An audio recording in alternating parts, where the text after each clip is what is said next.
ng paaralang elementarya ng West Bayview. Magyari pong magtayo na ang lahat.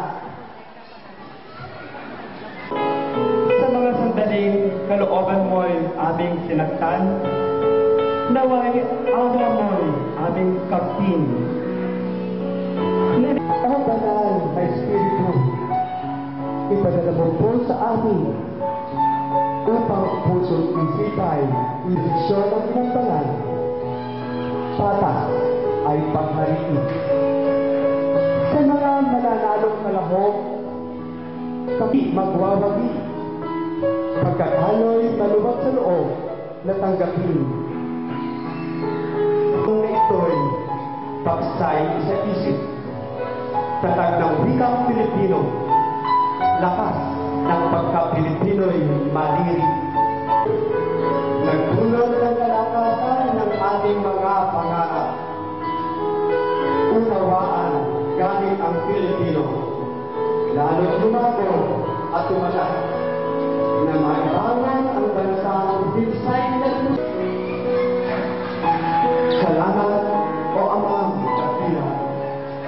Kalugdan aming samang at ang tunay na dangal ng aming inang bayan. Amen.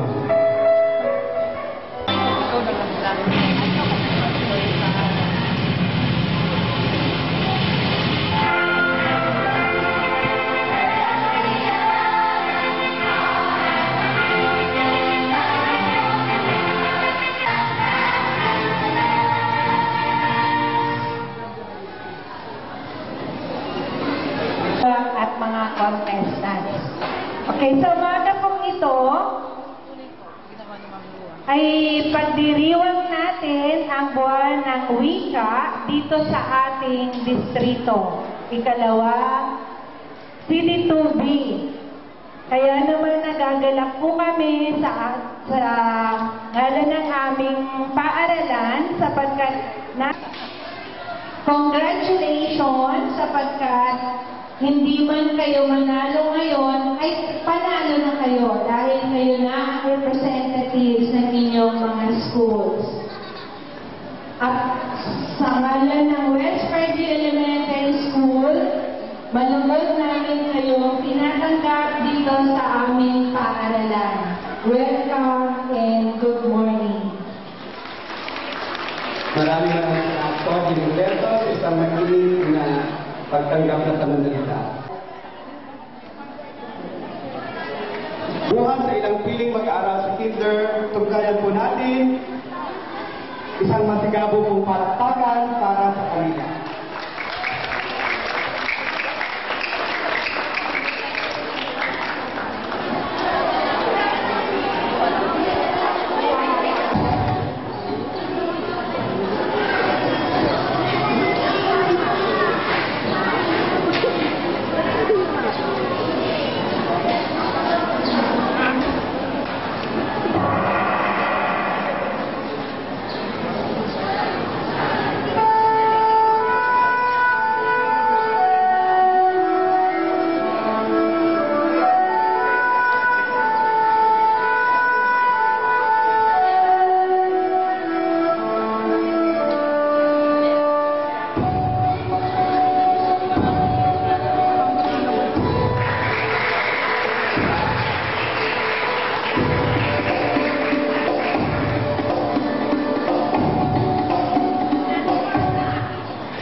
kaligayahang dulot ng muling pagkikita.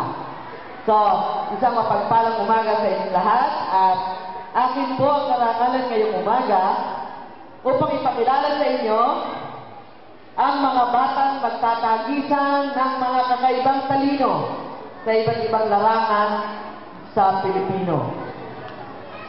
Ngayon pong umaga, 3 distrito po ang maglalaban. Ito po ang District 10, District 11A, at District 11B. Ang ina ng distrito, lagi kami na ilalagay sa mga gawain na tulad nito. Ito ng tinig, 25 batal. Pagbigkas, 25 batal. Choreography, 10 batal. Pangalawang criteria, pagkamalikhain. Ito ay 25 batal na angkop na props at iba pang kagamitan at pagkamakatotohanan. Pangatlong criteria, sapat na teknikal. Binubuo ito na 5 bahagdan. At pang-apat, paghihikayat sa madla. Binubuo ito ng 10 bahagdan at lahat ay 100 bahagdan para sa pamantayan sa pagbigkas ng tula. Una, interpretasyon. Ito po ay 70 bahagdan na kinapapalooban ng ganda ng tinig, 25 bahagdan. Pagbigkas, 25 bahagdan din. Kumpas at ekspresyon ng mukha, 20 bahagdan sa kabuuan na 70 bahagdan. Sa pagsasalita, 20 bahagdan. Kabilang na dito ang uri ng tinig, pagbigkas at palaryo. Pagbibigay ng hulugan o interpretasyon, 50 bahagdan. Personalidad, kakayahan sa pagkukwento, 15 bahagdan.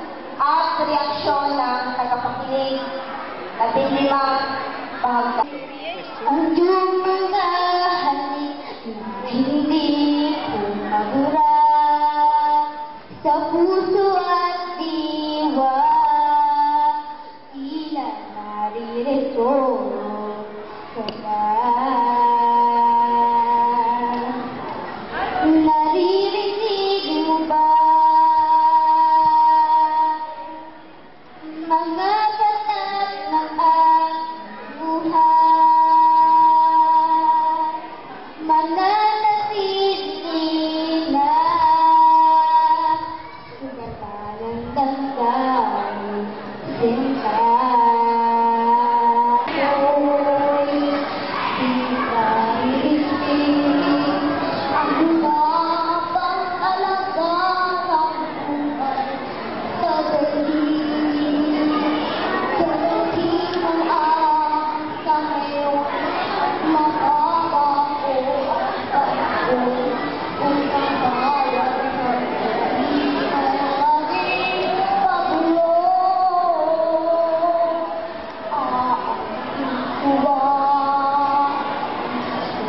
Kang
pagdiriwang kung wala po tayong mahalagang mensahe maririnig at mailimutan sa ating mga isipan. Tinatawagan po na atin sa entablado ang ating tagabatis pampurok ng student system kay wala iba kundi si Dr. Serapio Varga. Sa pong mga palakpakan sa kanyang pagkakinig.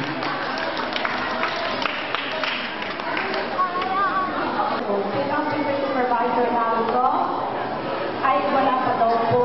Di ba po isa lang dito? Saka si Dr. Yudes supposed to be.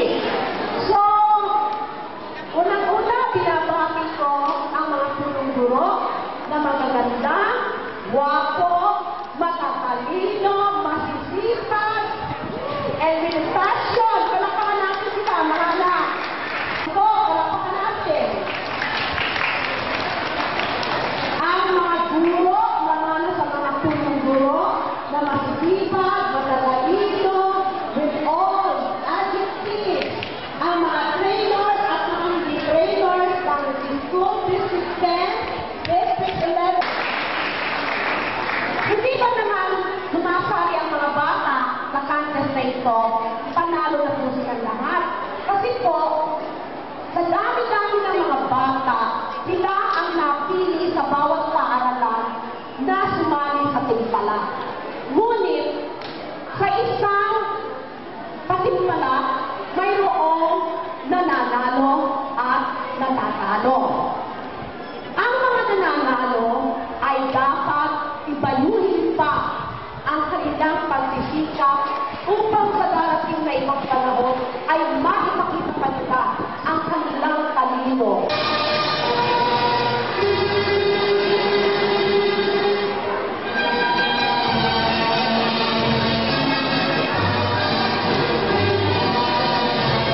ay meron po kayo isang araw tomorrow para lalo pang pahusayin, lalo pang i-practice yung ating mga bata para sa division contest on August 30, 8 a.m. P. Bernardo Elementary School. Contest po ng Pilipino natin ay sa August 30 sa P. Bernardo Elementary School, that's 8 a.m.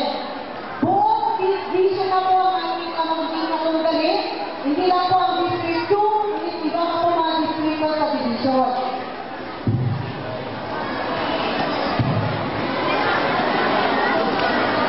Eh, kung ano po tatawagin, sana na po yung mga judges ang magtawag para magbigay ng comment, po ba ma'am? Yung mga, para magbigay sila ng comment, magbigay sila ng dagdag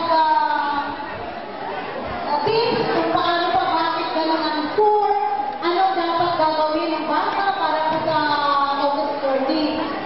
Ano po po yan? Sa Ma'am Eugene. At ang aming mga judges kanina for tula, magbigas ng tula. Inumat tayo kanina? Sa tula. Awit. Okay, sa tula muna. Inuulit ko po sa division contest, wala pong gagamitin mic yung mga magtutula at kakanta. So talagang palakasan po ito ng boses. Kung sa bagay sa Bernardo naman ay enclosed naman siya, so more or less kung talagang malakas ang boses ng bata, mararamdaman talaga yun sa auditorium. But nonetheless, yung mga medyo mahina ang boses, lalakasan yung palako. Yung pananalo po ngayon sa tula at awit, kailangan po malakas ang boses. Pag-bigyan ng tula, third place. Pangatlong pwesto lang sabi ni Sir. Contestant number 1. Alam niyo po sino yun? Okay, contestant number 1, pagbigkas ng tula with an average score of 80%. At sa prepare ka?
magiging response. Sabay natin si Supervisor Dr. Serapia Barca. Palakpakan po namin. May ayos tayo para makasya sa point.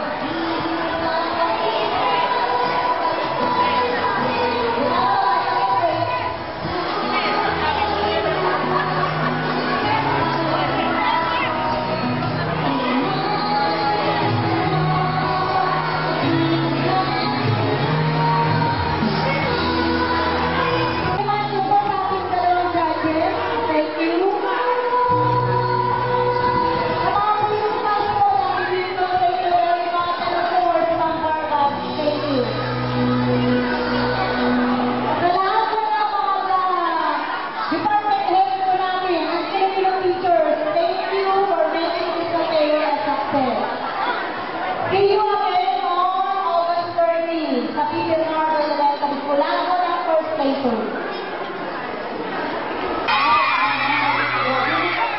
Lalo-lalo na ang Honesty Elementary School, lalo-lalo na ang high schoolers, kapag kami lang nakapunta ang magpapilito first day.